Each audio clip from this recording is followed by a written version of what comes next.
This Sunday we play the San Francisco 49ers. We lost last week, but we're going to kick their asses this coming Sunday. And you're watching Walk, Talk, Hawks. Take a picture.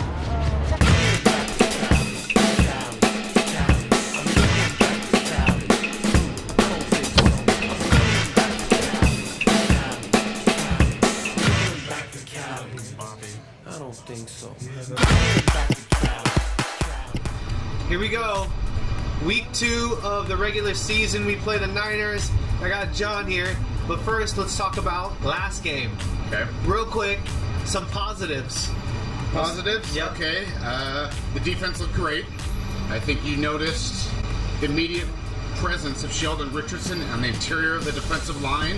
Not only did you notice him, but you notice how much Averill and Bennett were getting to Aaron Rodgers. Yeah. See, and that's what he's going to do, is you're not going to be able to double team them like you've been able to double team them in the past on that outside pass rush. So now it's going to be more one-on-one, so it should be able to create more plays.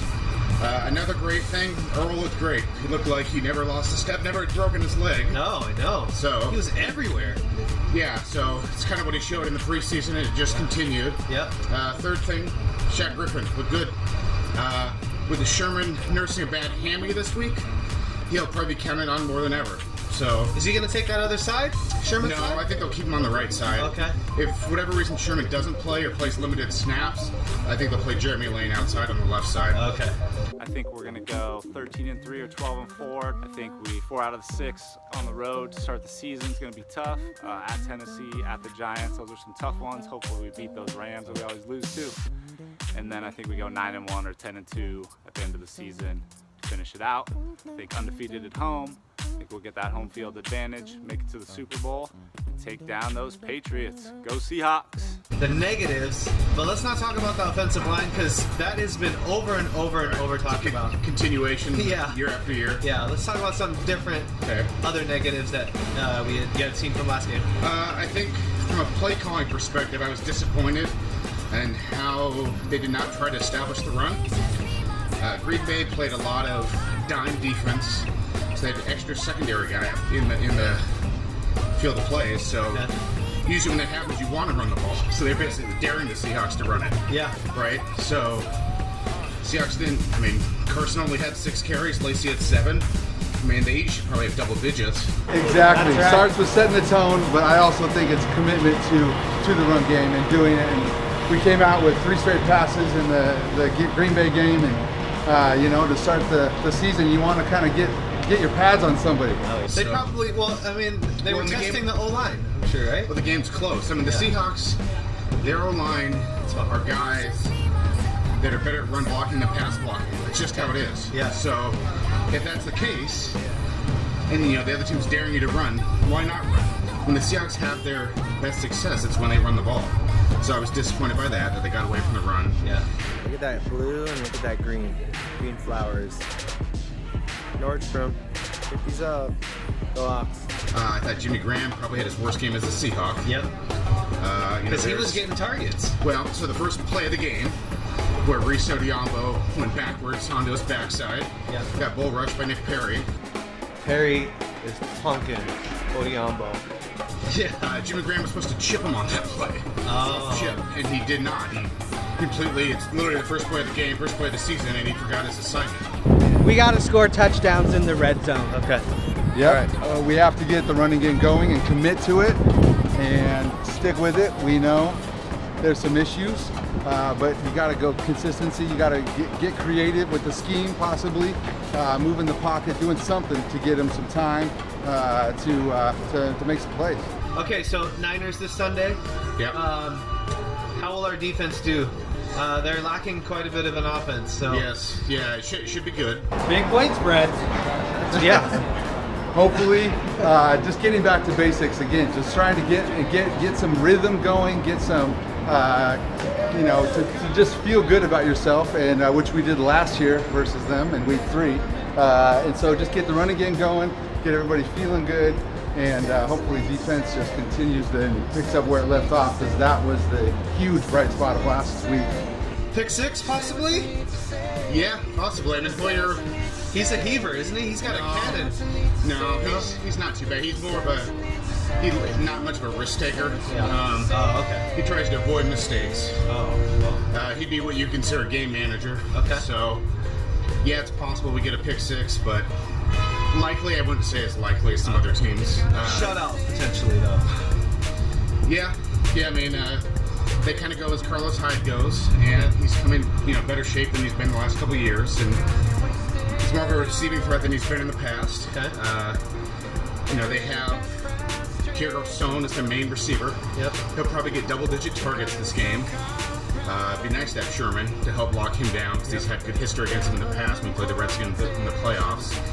The guy that I think will be interesting to watch is a receiver out of Texas. His name is Marquise Goodwin. Okay. Now, he literally was in the last Olympics as a track guy. So he's fast. He is very fast. Yeah. So one thing the Seahawks have struggled with in the past is, guys that can really separate from the defense. Okay. So I think it'll be a game where you want Earl playing 15 yards back like he normally does.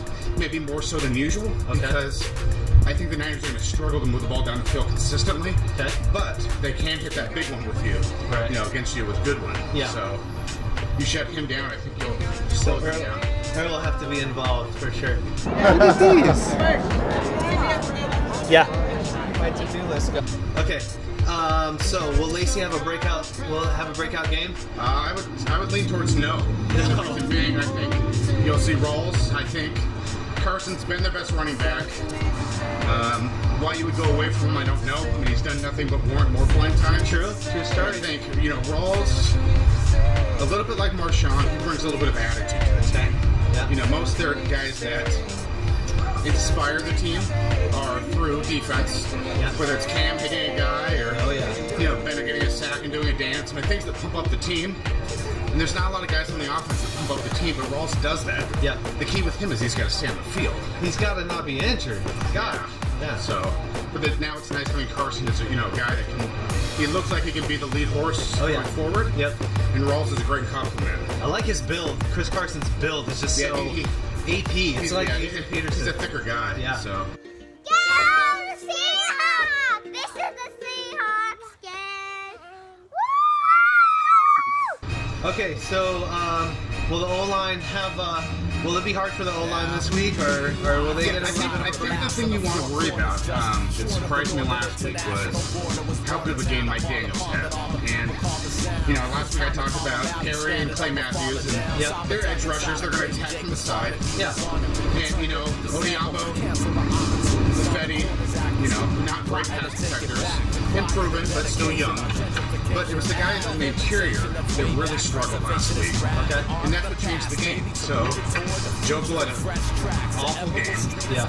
Lewinsky looked like he might not be the starter for much longer. And Brett really, he double team those guys, but when they're both getting beat on blocks, there's not much you can do. Right. So, in much with Russell Wilson, much like Drew Brees, if you think about it, when you have a guy that's not tall, it's better to protect in front of them, right? Yeah. Right in front of them, so that if there's no pressure in their face, they can still see down the field. Right. Right. If pressure comes from the edge, they can kind of run around it. Yeah. But when it's directly in their face, they don't have the height to see over it. He'll get collapsed on. Yeah. So the Niners' best player on defense is the second-year player from Oregon named DeForest Buckner. Now he's 6'7". Santa Clara's got a good defensive line.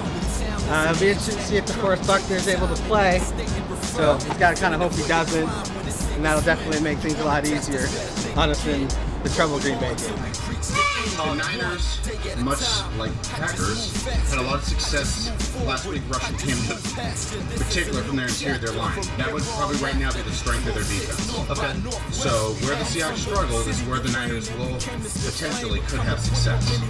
So Russell's just gonna they're gonna have to play that quick tempo offense or get out of the I think it'll pocket. help, but just in general, they have to be more solid in the interior to keep guys out of Russell's face. You still want to be able to test the O-line, right? I mean, we don't want easy games. No. We want to win, but we want to make sure that let's get some good reps in there. Reps, definitely. And the nice thing is Cable said that we're sticking with the same 5 Good. and the same 5 positions. Yep. I don't know, it's been a while since we've been able to say that, so the more reps they can get together in the positions that they're playing, I feel the better off we'll be. And they'll come together. Yeah. They always do. Just, fortunately, last week felt like a lot of opening day games for the Seahawks, but we've always managed to bounce back. Yep. I think the Niners will struggle to move the ball. You know, if the Packers can't move the ball, I don't suspect the Niners will have much success either. Unless they hit a big one, a good one over the top. You know, and that's one way they can, you know, score points. I think the Seahawks will be more balanced. I think last week, you know, the O-line was struggled so much that I think they'll emphasize the run, right? Because if you run the ball, keep your defense off the field, you eat more clock, right? You protect Russell because he's not having to drop back as often. Right. And, you know, you kind of enforce your will on the other team. Kind of run it down their throat. So. Okay, real quick, fantasy. Okay. Seahawks. Yes. I'm gonna ask you. You say sit or start. Okay. Ready? Seattle defense. Oh, start him. Okay. It's easy. Doug Baldwin. Start him. Okay. I mean, last week he had 4 catches on 4 targets. Okay. This week I'm sure he'll get at least 8 targets. So. Jimmy Graham. I love Jimmy Graham. Me Athlete, too. amazing. We have not been able to figure out how to use him.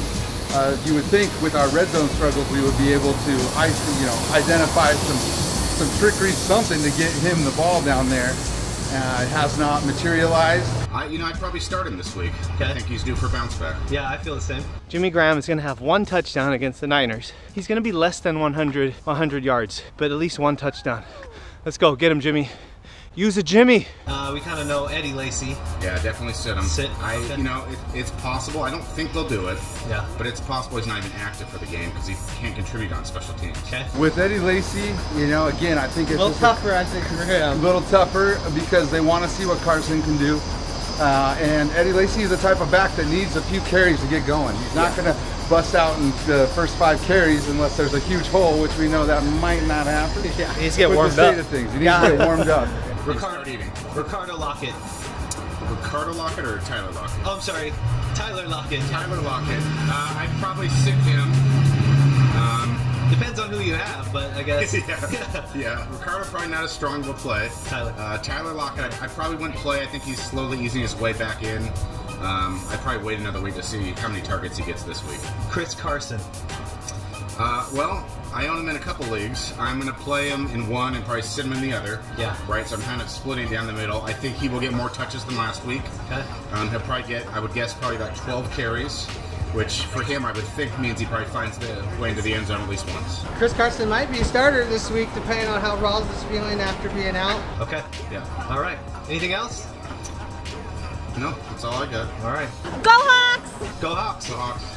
Go Hawks! Go Hawks. Go Hawks! Go Hawks! Let's go Seahawks! Go Hawks! Let's go Hawks! Woo! Go Hawks! Go Hawks! Go Hawks! Go Hawks! Go